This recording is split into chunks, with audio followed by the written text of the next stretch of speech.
আজকে আপনারা কারেন্টের শর্ট দেয় যে চেয়ারে বসে সেটা দেখতে পাচ্ছেন, আর আমারে নিজে বসিয়েছিল। আমারে শর্ট দেয়নি, আমারে নখ তোলার জন্য বসিয়েছিল।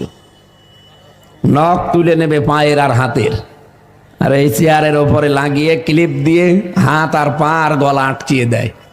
দিয়ে ওদের এমন একটা মেশিন আছে পার সাথে হাতের সাথে মিল করা, শুধু আপনার সামনে ধরে সুইচ টিপ দেবে, একবারে এই পার হাতের এই 20টা আঙ্গুলের নখ খুলে চলে যাবে।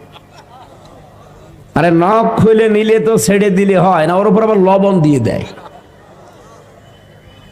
আমার আগে একজনকে এই অবস্থা করে আমারে নিয়ে গেছে, আমারে বলছে একবার শুধু ওই চেয়ারে টিপ দেব, 1 মিনিটে 120 বার ঘুরবে। 1 মিনিটে যদি আপনি চেয়ারে বসে 120 বার ঘোরেন, বলেন তো আপনি মনে হবে